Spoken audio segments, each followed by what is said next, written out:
So the goal of this video is to prove the correctness of Casaraju's two-pass depth-first search-based linear time algorithm that computes the strongly connected components of a directed graph. So I've given you the full specification of the algorithm. I've also given you a plausibility argument of why it might work, in that at least it does something sensible on an example. Namely, it first does a pass of depth-first search on the reverse graph. It computes this magical ordering. And what's so special about this ordering is then when we do a depth-first search using this ordering on the forward graph, it seems to do exactly what we want. Every invocation of depth-first search to some new node discovers exactly the nodes of a strong component and no extra stuff. Remember, that was our first observation about that was unclear whether depth-first search would be useful or not for computing strong components. If you call depth-first search from just the right place, you're going to get exactly the nodes of an SCC and nothing more. If you call it from the wrong place, you might get all of the nodes of the graph and get no information at all about the structure of the strong components. And at least in this example, this first pass with the finishing time seems to be leading us to invoking depth-first search from exactly the right places. So remember how this worked in the example. So in the top graph, I've shown you the graph with the arcs reversed. This is where we first invoke DFS loop with a loop over the nodes going from the highest node name 9 all the way down to the node name 1. And here we compute finishing times. That's the bookkeeping that we do in the first pass. So we just keep a running count of how many nodes we've finished processing. That is how many we've both explored that node as well as explored all of the outgoing arcs. And so that gives us these numbers in red, these finishing times between 1 and 9 for the various nodes. Those became the new node names in the second graph, and then we reversed the arcs again to get the original graph back. And then we saw that every time we invoked DFS in our second pass, we uncovered exactly the nodes of an SCC. So when we invoked it from the node 9, we discovered 9, 8, and 7. Those all have the leader vertex 9. Then when we next invoked DFS from 6, we discovered 6, 5, and 1, and nothing else. And then finally we invoked it from 4, and we discovered 2, 3, and 4, and nothing else. And those are exactly the three SCCs of this graph. So let's now understand why this works in any directed graph, not just in this one example. So let's begin with a simple observation about directed graphs, which is actually interesting in its own right. The claim is that every directed graph has two levels of granularity. If you squint, if you sort of zoom out, then what you see is a directed acyclic graph, of course, comprising its strongly connected components. And if you want, you can zoom in and focus on the fine-grained structure with one SCC.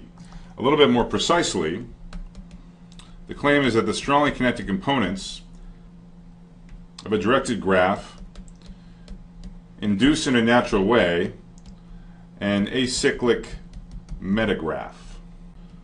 So what is this metagraph? What are the nodes and what are the arcs? What are the edges? Well, the metanodes are just the SCCs. So we think of every strongly connected component as being a single node in this metagraph. So call them, say, C1 up to CK. So what are the arcs in this metagraph? Well, they're basically just the ones corresponding to the arcs between SCCs in the original graph. That is, we include in the metagraph an arc between the strong components C and C hat, from C to C hat, if and only if there's an arc from a node in C to a node in C hat in the original graph G. So for example, if this is your C and this other triangle is your C hat, and you have one or maybe multiple edges going from C to C hat, then in the corresponding metagraph, you're just going to have a node for C, a node for C hat, and a directed arc from C to C hat.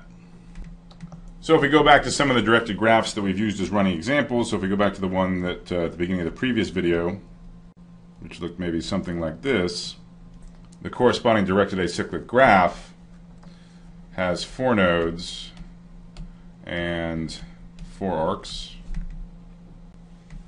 And for the running example we used to illustrate Casaraju's algorithm with the 3 triangles, the corresponding metagraph would just be a path with 3 nodes.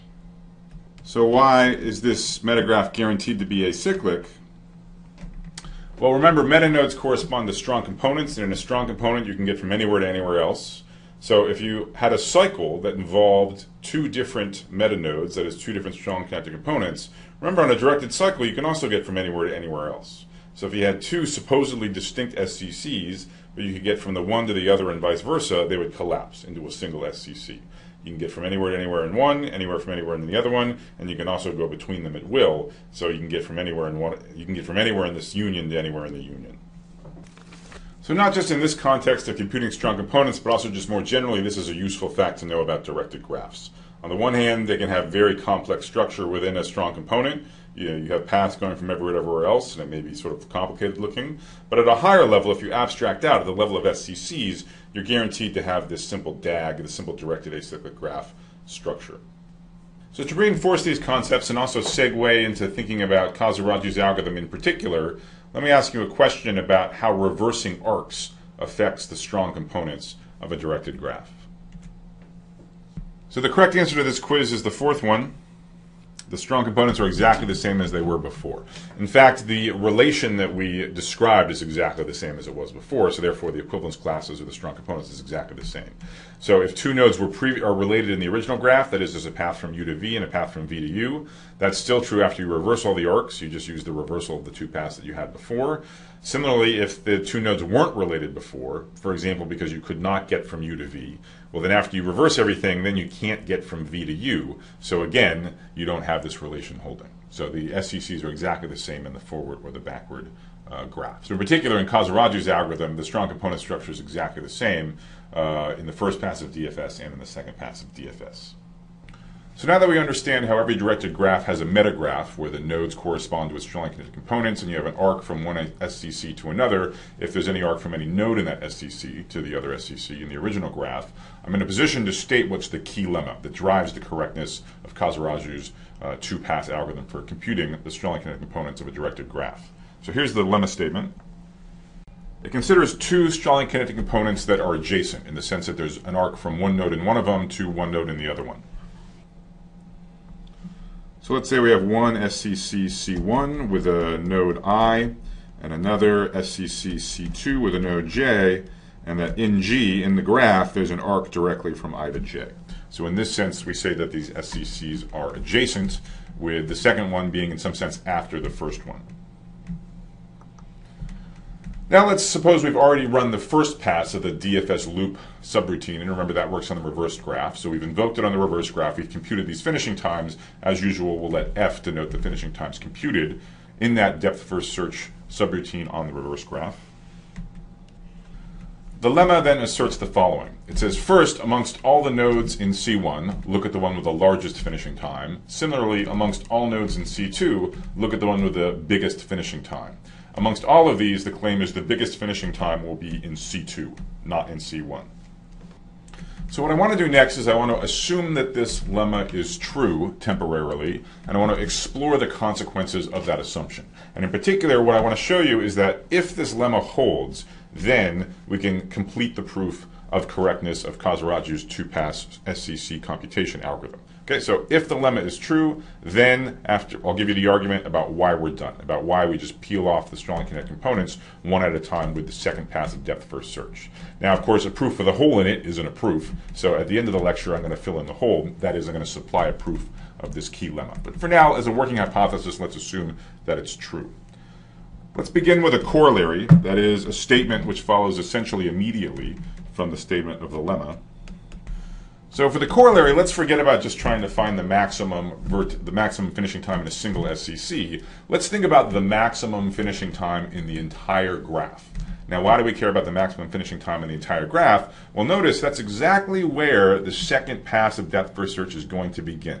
Right? So it processes nodes in order from largest finishing time to smallest finishing time. So equivalently, let's think about the node at which the second pass of depth first search is going to begin, i.e. the node with the maximum finishing time. Where could it be? Well, the corollary is that it has to be in what I'm going to call a sinc, strongly connected component. That is a strongly connected component without any outgoing arcs. So for example, let's go back to the metagraph of SCCs for the very first directed graph we looked at. You recall that in the very first directed graph we looked at when we started talking about this algorithm, there were 4 SCCs. So there was a C1, a C2, a C3, and a C4. And of course, within each of these components, there could be multiple nodes, but they're all strongly connected to each other. Now, let's use F1, F2, F3, and F4 to denote the maximum finishing time in each of these SCCs. So we have F1, F2, F3, and F4. So now we have 4 different opportunities to apply this lemma, right? There's 4 different pairs of adjacent SCCs. And so what do we find? We find that, well, comparing F1 and F2, because C2 comes after C1, that is, there's an arc from C1 to C2, the max finishing time in C2 has to be bigger than that in C1. That is, F2 is bigger than F1. For the same reasoning, F3 has to be bigger than F1. Symmetrically, we can apply the lemma to the pairs C2, C4 and C3, C4, and we get that F4 has to dominate both of them. You'll notice we actually have no idea whether F2 or F3 is bigger, so that pair we can't resolve, but we do know these relationships. Okay, F1 is the smallest and F4 is the smallest. And you'll also notice that C4 is a sinc SCC in the sense that it has no outgoing arcs. And if you think about it, that's a totally general consequence of this lemma. So a simple proof by contradiction will go as follows. Consider the strongly kinetic component with the maximum F value. Suppose it was not a sinc SCC, then it has an outgoing arc. Follow that outgoing arc to get to some other SCC. By the lemma, the SCC you've gotten to has an even bigger maximum finishing time. So that contradicts the fact that you started in the SCC with a maximum finishing time. Okay, so just like in this cartoon where the unique sinc SCC has to have the largest finishing time, that's totally general. As another sanity check, we might return to the 9-node graph where we actually ran Kasaraju's algorithm, and looking at the forward version of the graph, which is the one on the bottom, we see that the maximum finishing times in the 3 SCCs are 4, 6, and 9. Okay, it turns out they're the same as the leader nodes, which is not an accident if you think about it for a little while. And again, you'll observe the maximum finishing time in this graph, namely 9, is indeed in the leftmost SCC, which is the only SCC with no outgoing arcs. Okay, but it's totally general. Basically, you can keep following arcs and you keep seeing bigger and bigger finishing times. So the biggest one of all, it has to be somewhere where you get stuck, where you can't go forward, where there's no outgoing arcs, and that's what I'm calling a sinc SCC. Okay, so assuming the lemma is true, we now know this corollary is true. Now, using this corollary, let's finish the proof of correctness of Kasaraju's algorithm modulo a proof of the key lemma. So I'm not going to do this super rigorously, although everything I say is correct and can be made rigorous. And if you want a more rigorous version, I'll post some notes on the course website, which you can consult for more details. So what the previous corollary accomplished, it allows us to locate the node with maximum finishing time. We can locate it in somewhere in some sinc SCC. Well, let me remind you about the discussion we had at the very beginning of talking about computing strong components. We were trying to understand whether depth-first search would be a useful workhorse for finding the strong components. And the key observation was that it depends where you begin that depth-first search. So for example, in this graph with 4 SCCs shown in blue on the right, a really bad place to start a DFS call, depth-first search, would be somewhere in C1. Somewhere in this source SCC. So this is a bad DFS. Why is it bad? Well, remember what depth-first search does. It finds everything findable from its starting point. And from C1, you can get to the entire world. You can get to all the nodes in the entire graph. So you'll discover everything. And this is totally useless because we wanted to discover much more fine-grained structure. We wanted to discover C1, C2, C3, and C4 individually. So that would be a disaster if we invoked depth-first search somewhere from C1. Fortunately, that's not what's going to happen. We computed this magical ordering in the first pass to ensure that we look at the node with the maximum finishing time first, and by the corollary, the maximum finishing time is going to be somewhere in C4. That's going to be a good DFS, in the sense that when we start exploring from anywhere in C4, there's no outgoing arcs. So of course we're going to find everything in C4. Everything in C4 is strongly connected to each other, but we can't get out. We will not have the option of trespassing on other strong components, and we're not going to find them. So we're only going to find C4, nothing more. Now here's where I'm going to be a little informal, although again everything I'm going to say is going to be correct. So what happens now once we've discovered everything in C4? Well, all the nodes in C4 get marked as explored as we're doing depth-first search, and then they're basically dead to us, right? The rest of our depth-first search loop will never explore them again. They're already marked as explored. If we ever see them, we don't even go there. So the way to think about that is when we proceed with the rest of our for loop in DFS loop, it's as if we're starting afresh. We're doing depth-first search from scratch on a smaller graph, on the residual graph. The graph G with this newly discovered strong component C star deleted. So in this example on the right, all of the nodes in C4 are dead to us, and it's as if we run DFS anew just on the graph containing the strong components C1, C2, and C3. So in particular, where is the next invocation of depth first search going to come from? It's going to come from some sync SCC in the residual graph, right? It's going to start at the node that remains and that has the largest finishing time left. So there's some ambiguity in this picture. Again, recall we don't know whether F2 is bigger or F3 is bigger. It could be either one. So maybe F2 is the largest remaining finishing time, in which case the next DFS invocation is going to begin somewhere from C2. Again, the only things outgoing from C2 are these already explored nodes. They're effectively deleted. We're not going to go there again. So this is essentially a sync SCC. We newly discover the nodes in C2 and nothing else. Those are now effectively deleted. Now the next invocation of DFS will come from somewhere in F3, somewhere in C3. That's the only remaining sync SCC in the residual graph. So the third call to DFS will discover this stuff. And now, of course, we're left only with C1. And so the final invocation of DFS will emerge from and discover the nodes in C1. And in this sense, because we've ordered the nodes by finishing times in a DFS with a reverse graph, that ordering has this incredible property that when we process the nodes in the second pass, we will just peel off the strongly connected components one at a time. If you think about it, it's in reverse topological order with respect to the directed acyclic graph of the strongly connected components. So we've constructed a proof of correctness of Casaraju's algorithm for computing strongly connected components, but again, there's a hole in it. So we completed the argument assuming a statement that we haven't proved. So let's fill in that last gap in the proof, and we'll be done. And so what we need to do is prove the key lemma. Let me remind you what it says. It says if you have two adjacent SCCs, C1 and C2, there's an arc from a node in C1, call it I, to a node in C2, say J, then the max finishing time in C2 is bigger than the max finishing time in C1. Whereas always, these finishing times are computed in that first pass of depth first search loop in the reversed graph. All right, now the finishing times are computed in the reversed graph, so let's actually reverse all the arcs and reason about what's happening there. We still have C1, it still contains the node I. We still have C2, it still contains the node J. But now, of course, the orientation of the arc has reversed. So the arc now points from J to I. Recall we had a quiz which asked you to understand the effect of reversing all arcs on the SCCs, and in particular, there is no effect. So the SCCs in the reverse graph are exactly the same as in the forward graph. So now we're going to have two cases in this proof, and the cases correspond to where we first encounter a node of C1 union C2. Now remember, when we do this DFS loop, this second pass, because we have this outer for loop that iterates over all of the nodes, we're guaranteed to explore every single node of the graph at some point. So in particular, we're going to explore at some point every single node in C1 union C2.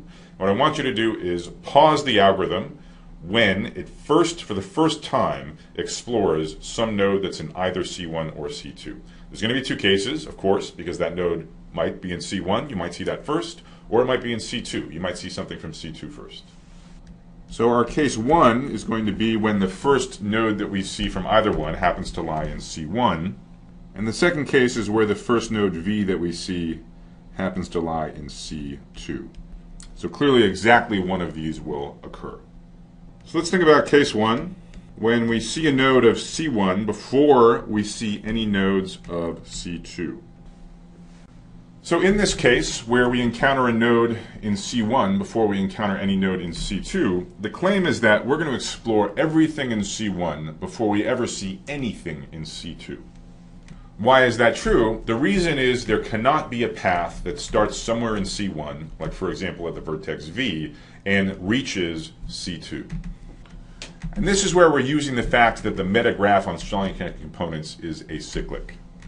Right, C1 is strongly connected, C2 is strongly connected. You can get from C2 to C1, and if you can also get from C1 back to C2, this all collapses into a single strongly connected component. But that would be a contradiction. We're assuming C1 and C2 are distinct strongly connected components. Therefore, you can't have paths in both directions. We already have a path from right to left via Ji, so there's no path from left to right. That's why if you originate a depth first search from somewhere inside C1, like this vertex V, you finish exploring all of C1 before you ever are going to see C2. You're only going to see C2 at some later point in the outer for loop. So what's the consequence that you completely finish with C1 before you ever see C2? Well, it means every single finishing time in C1 is going to be smaller than every single finishing time in C2. So that's even stronger than what we're claiming. We're just claiming that the biggest thing in C2 is bigger than the biggest of C1. But actually, finishing times in C2 totally dominate those in C1, because you finish C1 before you ever see C2. So let's now have a look at case 1 actually in action. Let's return to the 9-node graph on which we actually ran Khazir-Raju's algorithm to completion. So if we go back to this graph which has the 3 connected components, and remember it's the bottom version is the forward version, the top version is the reversed version. So if you think about the middle SCC as being C1, playing the role of C1, and the leftmost SCC playing the role of C2, then what we have exactly is case 1 of the key lemma. So, which was the first of these 6 vertices visited during the DFS loop in the reversed graph? Well, that would just be the node with the highest name, so the node 9. So this was the first of these 6 vertices that depth first search ever looked at in the first pass. That lies in what we're calling C1, and indeed everything in C1 was discovered in that pass before anything in C2, and that's why all of the finishing times in C2, the 7, 8, and 9, are bigger than all of the finishing times in C1, the 1, 5, and 6. So we're good to go in case 2. We've proven, in case 1, we've proven the lemma when it's the case that amongst the vertices in C1 union C2, depth first search in the first pass sees something from C1 first. So now let's look at this other case, this gray case, which could also happen, totally possible, where the first thing we see when depth first searching in the first pass is something from C2. And here now is where we truly use the fact that we're using depth first search rather than some other graph search algorithm like breadth first search. There's a lot of places in this algorithm you could swap in breadth first search, but in this case too you'll see why it's important we're using depth first search to compute the finishing times. And what's the key point? The key point is that when we invoke depth first search beginning from this node V, which is now assuming the line C2, remember depth first search will not complete. We won't be done with V until we've found everything there is to find from it. Right? So we recursively explore all of the outgoing arcs, they recursively explore all of their outgoing arcs, and so on. It's only when all paths going out of V have been totally explored and exhausted that we finally backtrack all the way to V and we consider ourselves done with it.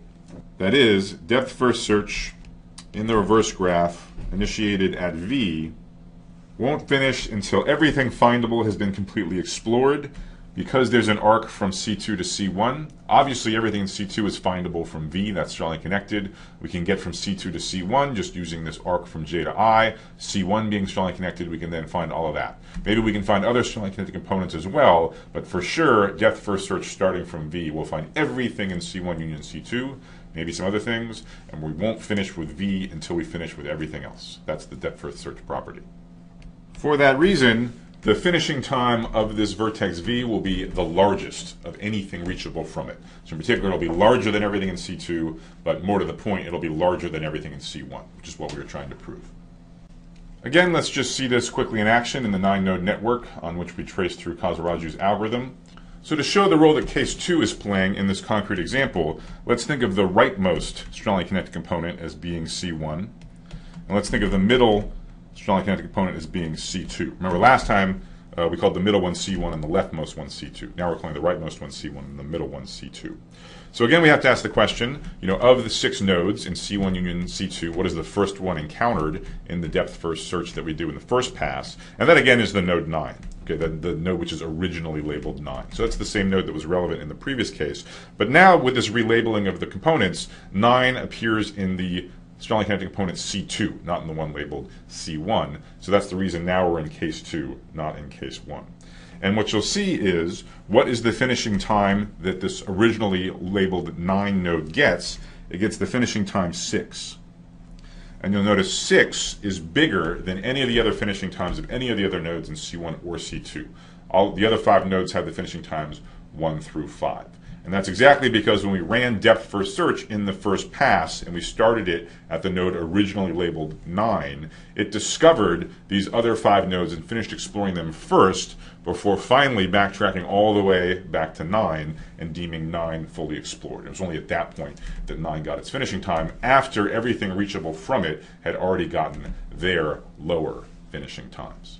So that wraps it up. We had 2 cases depending on whether in these 2 adjacent SCCs the first vertex encountered was in the C1 or in C2. Either way, it doesn't matter. The largest finishing time has to be in C2. Sometimes it's bigger than everything. Sometimes it's just bigger than the biggest in C1, but it's all the same to us. And to recap how the rest of the proof goes, we had a corollary based on this lemma, which says maximum finishing times have to lie in sync strongly connected components, and that's exactly where we want our depth first search to initiate. If you're initiated in a strong component with no outgoing arcs, you do DFS, the stuff you find is just the stuff in that strongly connected component. You do not have any avenues by which to trespass on other strong components. So you find exactly one SCC. In effect, you can peel that off and recurse on the rest of the graph. And our slick way of implementing this recursion is to just do the single second DFS pass where you just treat the nodes in decreasing order of finishing times. That, in effect, unveils all of the SCCs in reverse topological ordering.